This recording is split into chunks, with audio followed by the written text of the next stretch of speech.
Welcome back. You're watching On The Spot. My name is Patrick Kamara. We are coming to you from Makindye at the home of Brigadier General Kasirye Gwanga.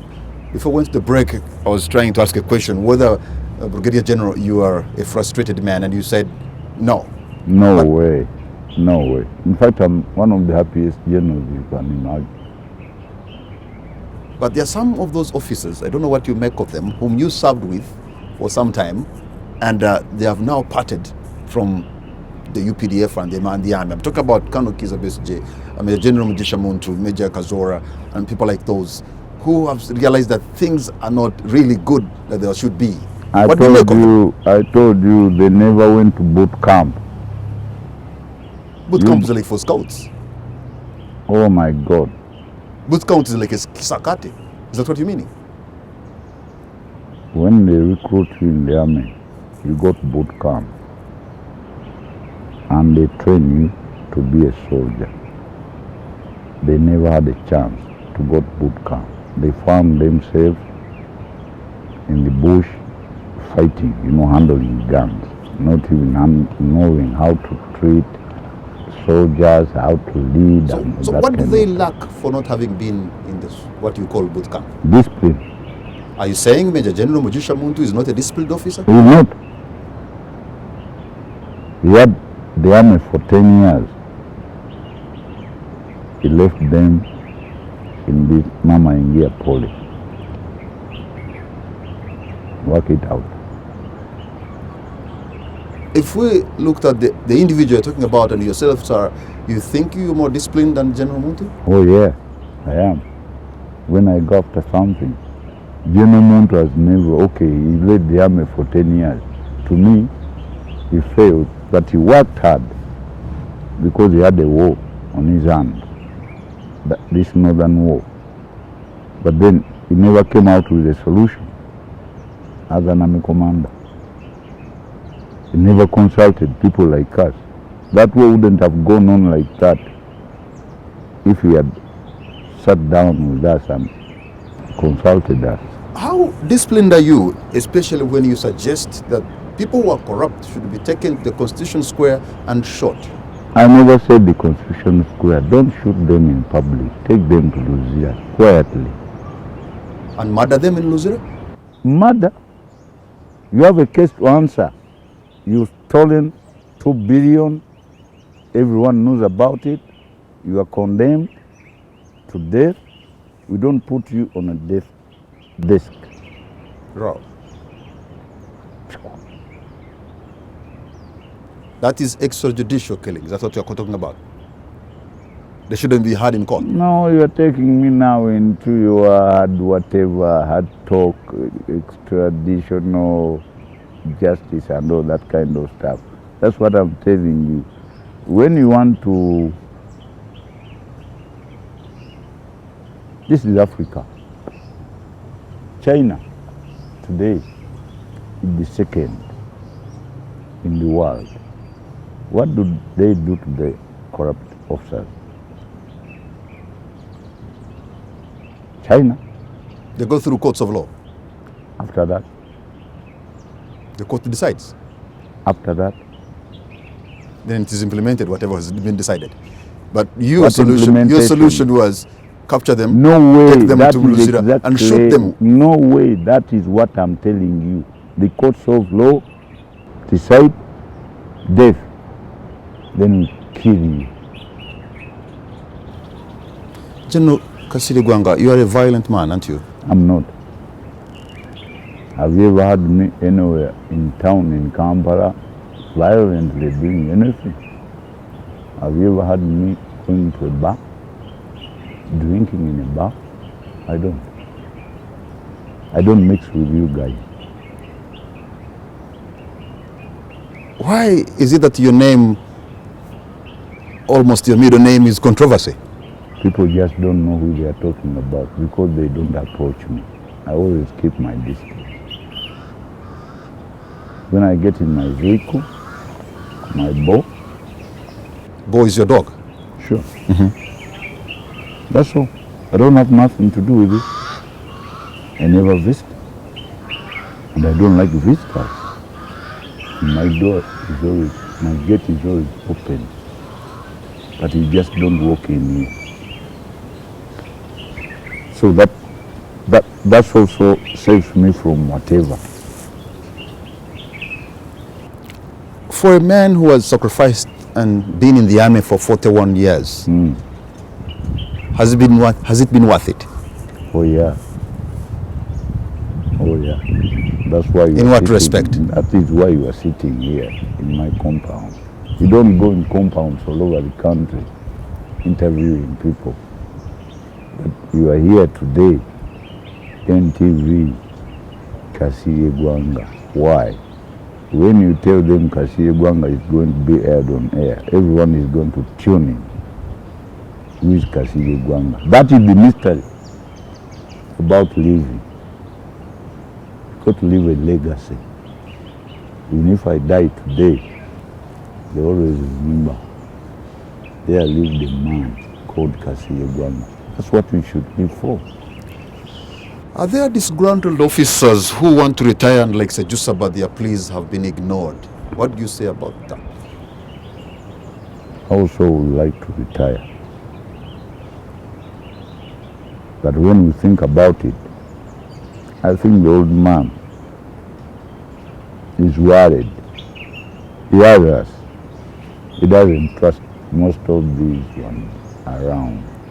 If he has us around him, he can be secure. Because we are not yet satisfied. I'm not satisfied with the way things are being run. Because when you look at this city today, just look at this road.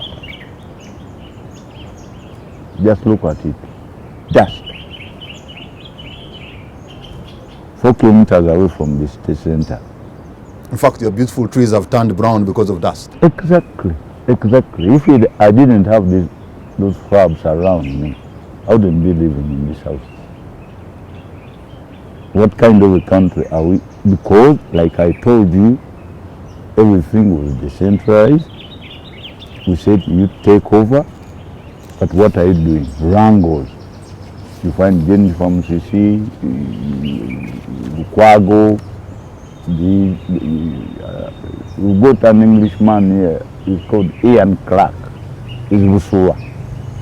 I've never seen him. He has never come around Maki. They just call us around and we sit down and tell him what we want. We hear that kind of stuff. I don't think we are satisfied with you, and you are with us for some time. As my second last question, concerning again the house where you stay here, could it be that because you talked about issues in the army and the succession issues, including the first son, No way. that this could have brought you in trouble? No way. That one, I really, in fact, you people make me laugh. There is no way the government or President Museveni is involved in this house. There are those guys in town who think they are smart. They thought they were smart, but then they found someone who is smarter.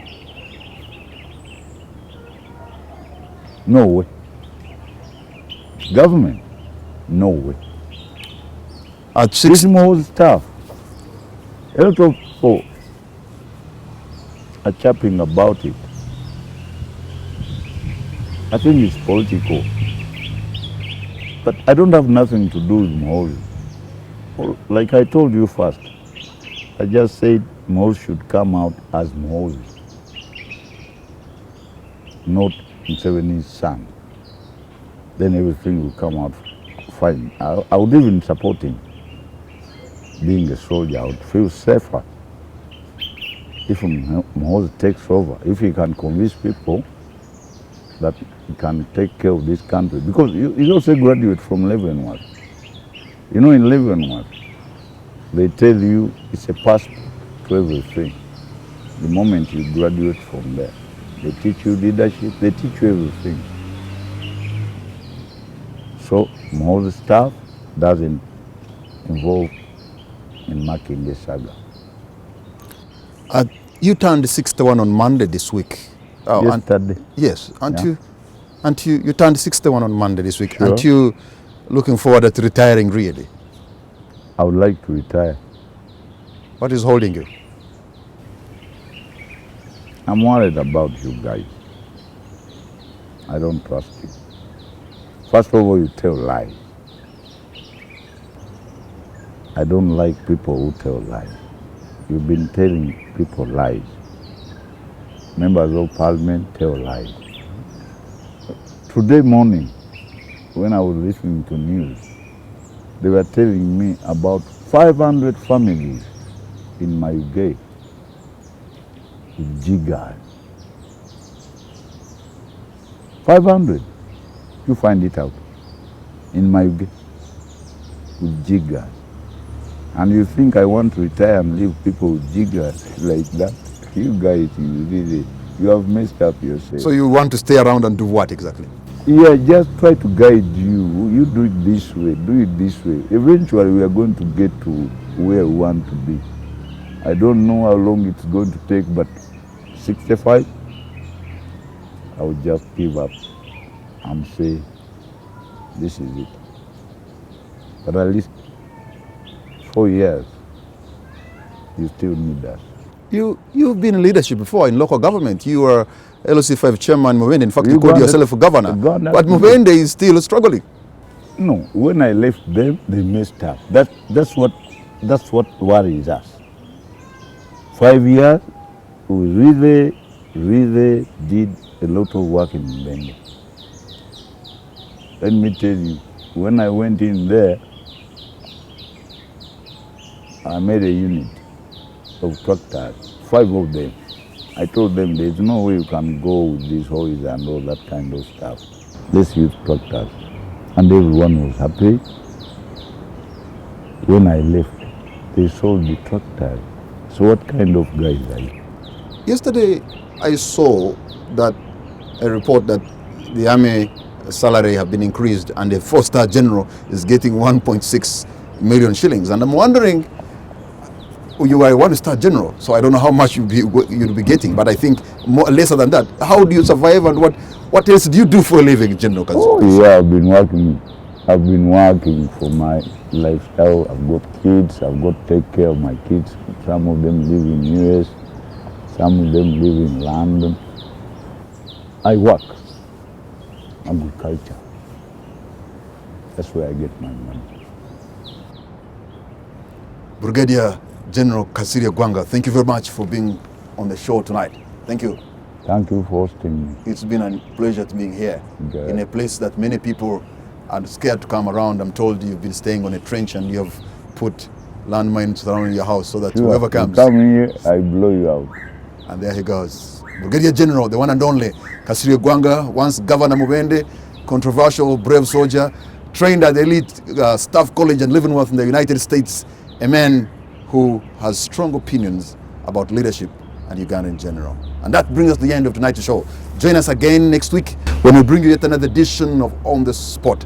On behalf of my production crew, Aaron Mukaman, Emma Mutaizibwa, and the rest, good night and God bless.